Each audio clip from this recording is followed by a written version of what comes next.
Cette vidéo comporte tous les commentaires d'études sur les versets disponibles dans la Bible d'études Esprit et Vie, dans Genèse, chapitre 3.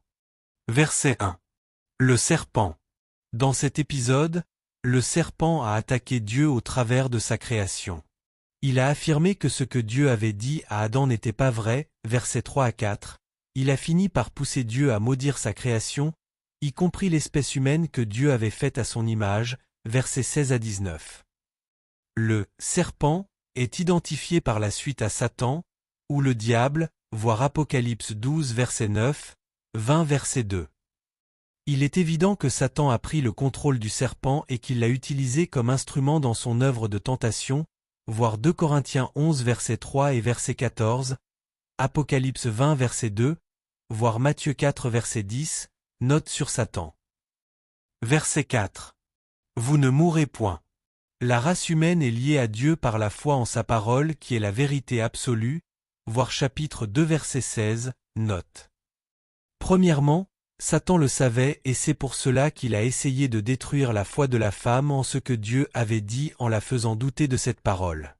Satan a suggéré que Dieu ne pensait pas vraiment ce qu'il disait, voir chapitre 2 versets 16 à 17. En d'autres termes, le premier mensonge proposé par Satan était une forme d'antinomisme qui niait la sentence de mort prononcée par Dieu sur la pratique du péché et de l'apostasie. Deuxièmement, l'un des péchés fondamentaux de l'humanité consiste à refuser de croire la parole de Dieu. Cela revient à croire que, d'une certaine manière, Dieu ne pense pas vraiment ce qu'il dit concernant le salut, la justice, le péché, le jugement et la mort.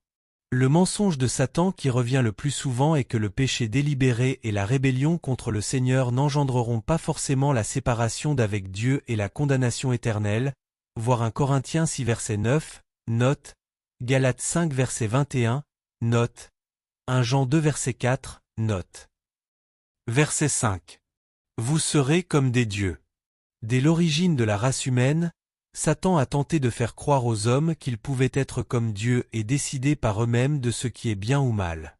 Premièrement, en cherchant à être comme Dieu, l'humanité est devenue indépendante du Dieu Tout-Puissant, et par conséquent, est devenue elle-même un faux Dieu, voir verset 22, note, Jean 10 verset 34, note. Aujourd'hui, les hommes cherchent, par leur propre intelligence, à acquérir la connaissance morale et le discernement éthique dans l'espoir de se démarquer de la parole de Dieu. Néanmoins, seul Dieu a le droit de déterminer ce qui est bien et ce qui est mal. Deuxièmement, l'Écriture déclare que tous ceux qui cherchent à être des dieux disparaîtront de la terre et de dessous les cieux. Jérémie 10 versets 10 à 11. Ce sera aussi le sort de l'Antéchrist qui se proclamera lui-même Dieu. 2 Thessaloniciens 2 verset 4. Verset 6. La femme vit, elle prie. Voir Matthieu 4 versets 1 à 11 et la note sur la manière de triompher de la tentation. Verset 6. La femme en mangea, son mari en mangea.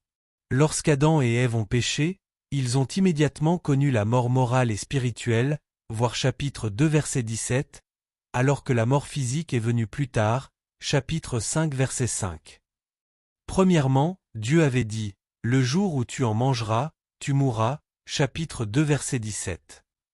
Par conséquent, la mort spirituelle et morale est apparue dès qu'ils ont péché, voir Jean 17 verset 3, note. La mort morale signifiait que la vie de Dieu qui était en eux venait de s'éteindre et que leur nature était devenue une nature pécheresse. La mort spirituelle impliquait que la relation dont ils jouissaient avec Dieu était dès lors détruite. Depuis le péché d'Adam et Ève, tous les hommes naissent avec une nature pécheresse, Romains 8 versets 5 à 8. Cette corruption de la nature humaine a engendré le désir inné de suivre ses penchants égoïstes sans tenir compte de Dieu ni des autres, et elle est transmise à tous les êtres humains, chapitre 5 verset 3, 6 verset 5, 8 verset 21, voir Romains 3 verset 10 à 18, note, Éphésiens 2 verset 3.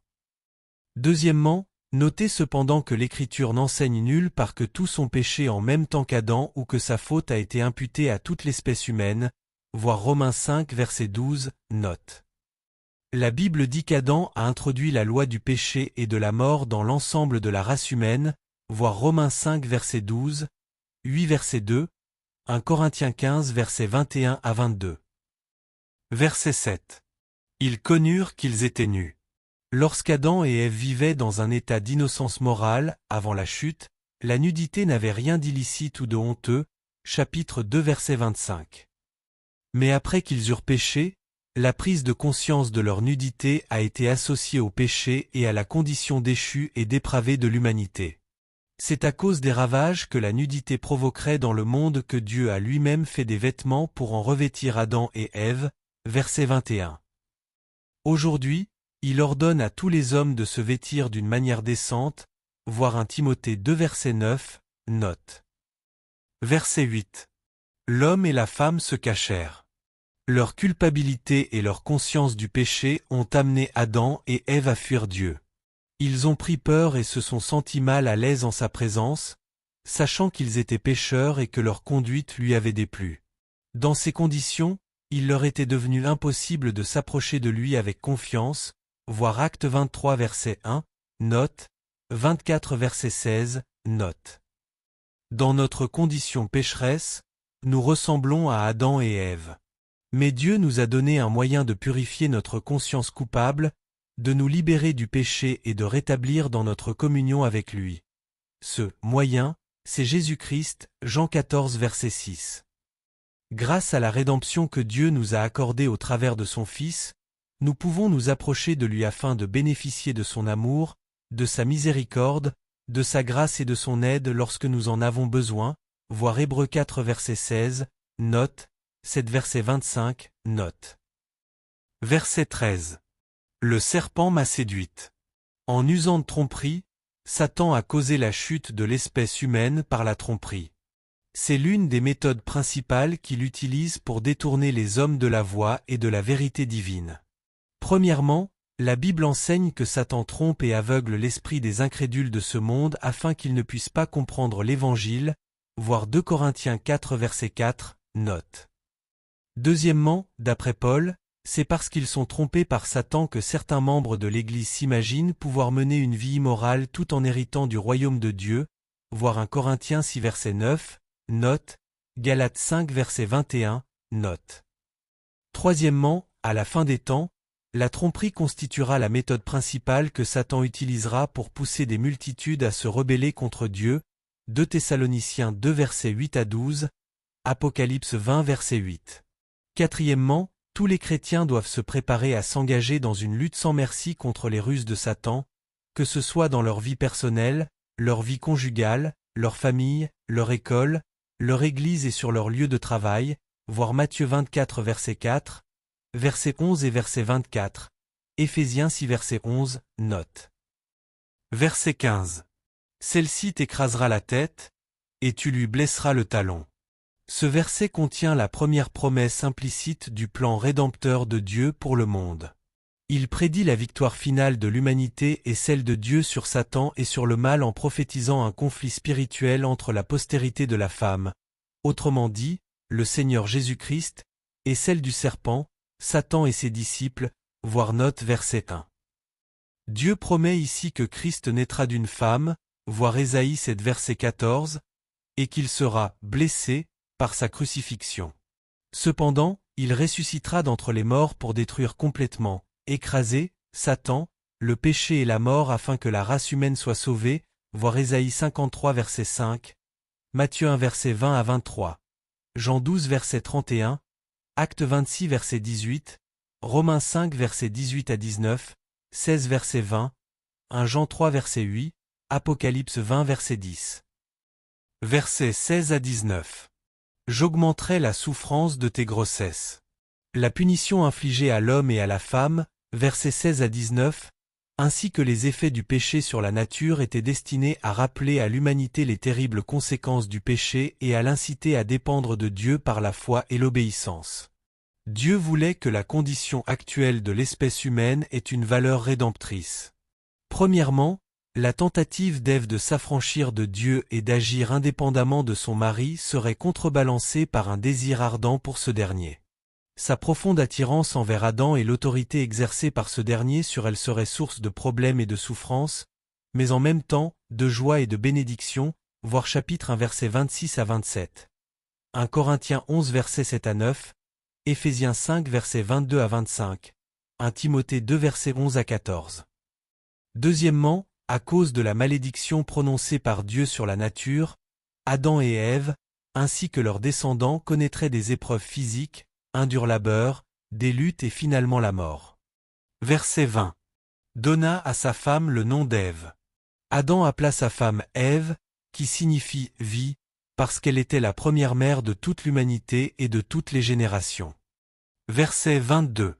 Pour la connaissance du bien et du mal. Adam et Ève avaient tenté de se hisser au niveau de Dieu et d'établir leurs propres normes, voir note verset 5. À cause de la chute, les êtres humains sont devenus, dans une certaine mesure, indépendants de Dieu et se sont mis à établir leurs propres critères pour définir le bien et le mal. Premièrement, dans ce monde, c'est souvent le jugement humain, imparfait et corrompu, qui décide de ce qui est bien ou mal. Ce n'est pas ce que Dieu voulait, car il a toujours désiré que nous n'établissions de normes que par rapport à lui et à sa parole. Deuxièmement, tous ceux qui confessent Christ comme leur Seigneur reviennent au plan original que Dieu avait mis en place pour l'humanité. Ils s'appuient sur la parole de Dieu pour déterminer ce qui est bon. Verset 24. C'est ainsi qu'il chassa Adam. La relation parfaite d'Adam avec Dieu était brisée. L'homme a été chassé du jardin et a commencé à vivre dans l'épreuve, et cela en dépendant totalement de Dieu. En outre, dans un certain sens, à cause de la chute d'Adam et Ève, Satan a acquis une sorte de pouvoir sur le monde. Le Nouveau Testament affirme que Satan est le « prince de ce monde », Jean 14 verset 30, voire 2 Corinthiens 4 verset 4, 1 Jean 5 verset 19. Mais Dieu a tant aimé la race humaine qu'il a décidé de vaincre Satan en réconciliant le monde avec lui-même au prix de la vie de son Fils, voir note verset 15, voir Jean 3 verset 16, Apocalypse 21 verset 1 à 8.